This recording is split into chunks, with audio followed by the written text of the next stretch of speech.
Mga boss, for today's video ay gagawa nga pala tayo ng DIY emergency light. Pwede rin natin siyang gamitin sa gabi para may ilaw tayo sa gabi pag matutulog. Bali mga boss, narito nga pala muna yung mga materyales na gagamitin natin. Una mga boss ay itong junction box na kulay puti. Bali ganito nga pala yung ginagamit ng mga nag-i-install ng CCTV. Maliit lang to mga boss, 85 by 85 by 50mm ang sukat niya. Sunod mga boss ay itong receptacle. Bali 3 by 3 inch naman ang sukat niya. Sakto lang siya sa takip ng ating junction box.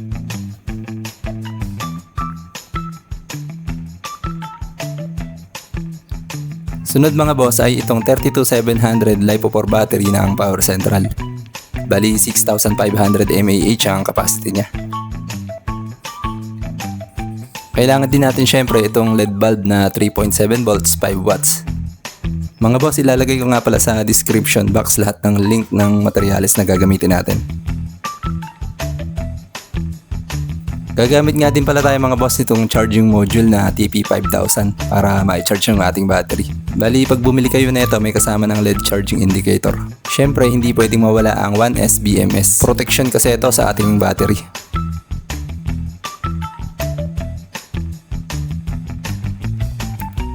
Gagamit nga rin pala tayo mga boss ng Type-C charging port.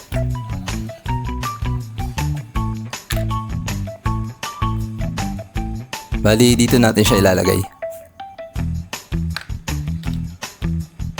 Gagamit din tayo ng PWM motor speed controller.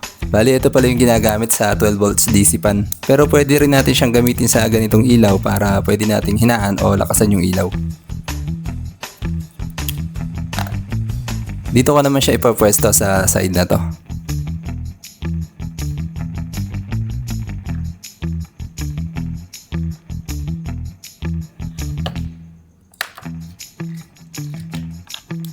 Sa pag-wirings naman mga boss, itong stranded wire na number 22 ay goods na. Naubusan nga pala ako ng kulay red na wire kaya ito na lang black ang gagamitin ko sa positive pag mag-wirings na tayo mamaya.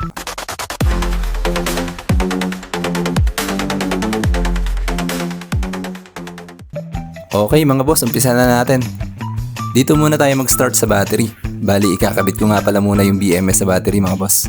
Bali yung B plus ng BMS ay i-connecta natin sa positive terminal ng battery. Tapos yung B minus naman ng BMS ay i-connecta natin sa negative terminal ng battery. Lalagyan ko muna ng tape para hindi tayo mahirapan maghinang.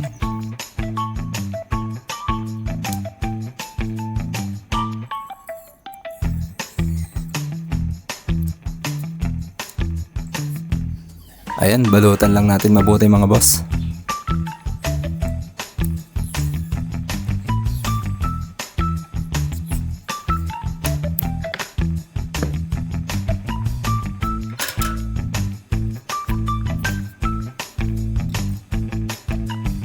Ngayon mga boss, pwede na natin hinangan ng wire.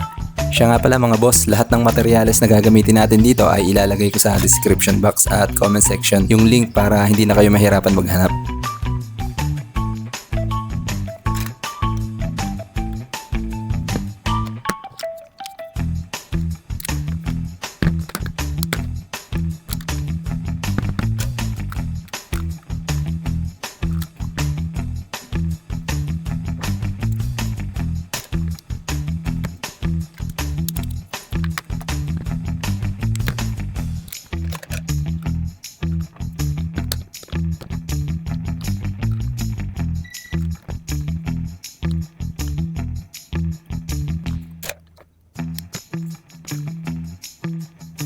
Mga boss, nilagyan ko na nga pala ng butas yung pagkakabitan natin ng Type-C charging port, LED indicator ng charging module at speed controller. Tapos ikinabit ko na din sa butas yung Type-C port.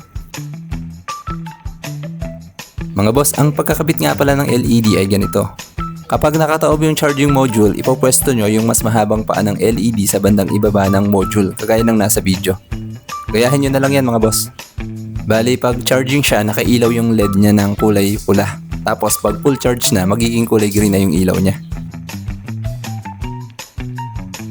Ayan mga boss, ganyan ang posisyon niya.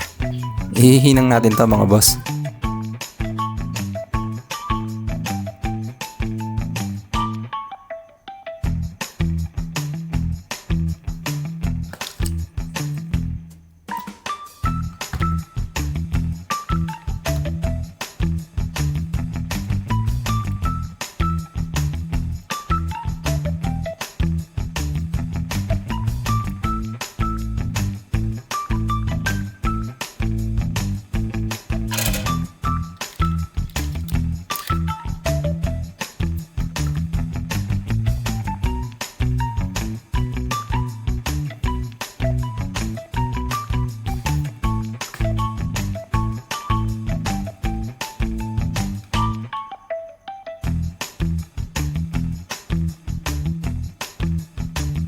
Ayan mga boss, nakahinang na. Ikat natin yung sobrang paa or pin ng LED.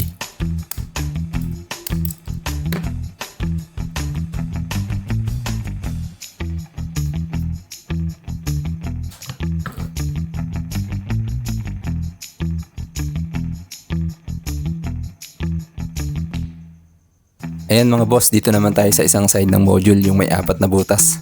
Diyan kayo mag-focus sa bandang ibaba ng inyong screen. Yung nasa taas mga boss, yung in plus, doon natin ihihinang yung positive o yung kulay red na wire na galing sa Type-C port. Tapos sa pangalawang butas, yun naman yung in negative. Bali doon naman natin ihihinang yung negative o yung kulay black na wire ng Type-C charging port. Sa pangatlong butas naman mga boss, yun naman yung B- o battery negative. Doon naman natin ihihinang yung wire na galing sa P- ng BMS. At yung pang-apat na butas mga boss, doon yung B+ o battery positive. Doon naman natin ihihinang yung wire na galing sa P+ ng BMS. Dito naman tayo mga boss sa speed controller. Yung power minus ng speed controller na yan, maglalagay tayo dyan ng wire papunta sa P- ng BMS. Tapos sa power plus ng speed controller, maglalagay naman tayo dyan ng wire papunta naman sa P+ ng BMS. Tapos yung motor plus sa speed controller, dyan natin ihihinang yung wire papunta sa ating positive ng LED bulb. Tapos yung motor minus naman, dyan natin ihihinang yung wire na papunta naman sa negative ng ating LED bulb. Unahin muna natin ihinang yung wire na galing sa Type-C charging port.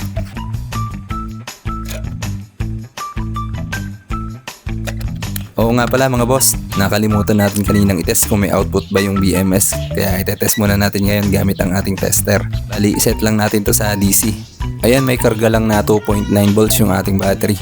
Matagal na kasing na-stock to kaya siguro medyo na-drain na. Ayan mga boss, kung mapapansin nyo, walang output yung BMS. Siguro dahil masyado nang mababa yung voltage ng ating battery. Pero okay lang yan kasi pag chinarge naman natin ito mamaya, magkaka-output din yan. Ngayon mga boss, ilalagay na natin yung ating battery sa junction box. Didikit natin siya ng glue.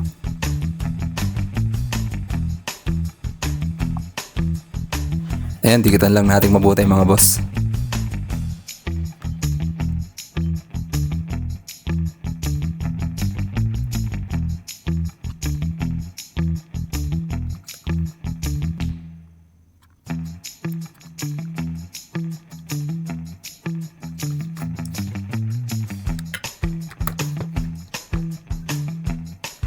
Eto na mga boss, ituloy na natin yung pag-wirings natin. Dahil nga sa wala akong available na kulay red na stranded wire, parehong black ang gagamitin ko sa negative at positive. Pero dapat sana red yung sa positive para hindi tayo malito. Doble ingat na lang tayo mga boss. Ito nga rin pala yung pinaliwanag ko kanina. Kung di nyo na-gets kanina, panoorin nyo na lang mabuti yung video. Bali maglalagay tayo ng wire sa P+ at P- ng BMS. Tapos yung wire na yon ihihinang natin sa B+ at B- ng charging module.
Dito naman tayo sa speed controller.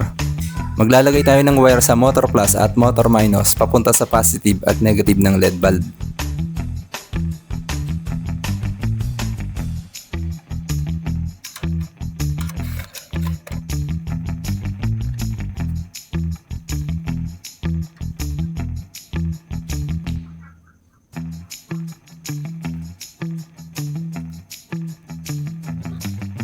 Tapos sa power minus at power plus ng speed controller, maglalagay tayo ng wire papunta sa P- at P+ ng BMS.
Ngayon mga boss, maglalagay naman tayo ng butas sa takip ng junction box dahil doon natin papadaanin yung wire na galing sa speed controller papunta sa receptacle o sa negative at positive ng ating LED.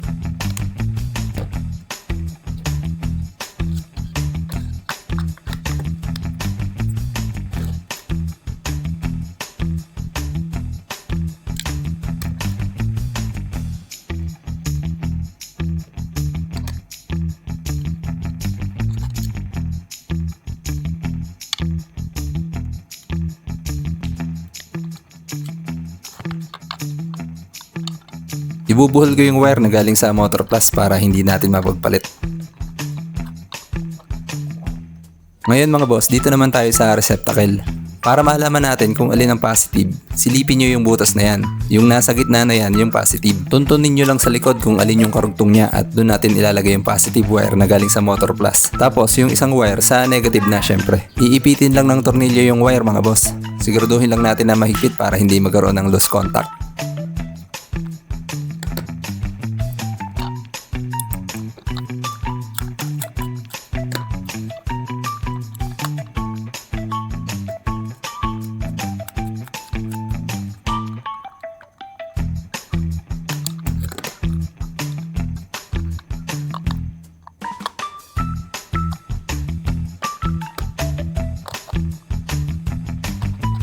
Sarado lang natin yung takip ng junction box.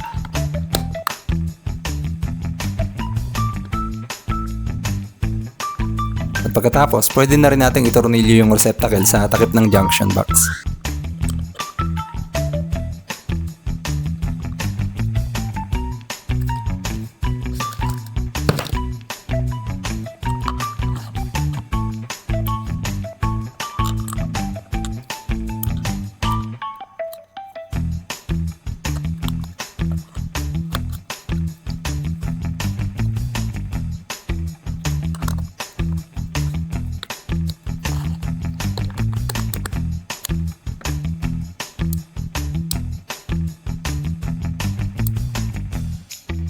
Tapos, ikabit na natin yung ilaw.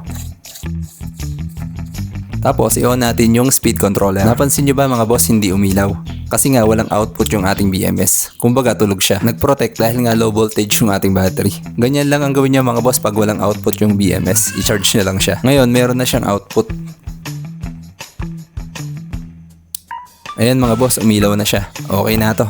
O paano, hanggang dito na lang muna mga boss. Kung umabot kayo sa part ng video na to mga boss, baka pwedeng pasubscribe naman. Huwag nyo rin kakalimutan i-click ang bell button para updated kayo palagi pag may bago tayong upload. Salamat sa panonood.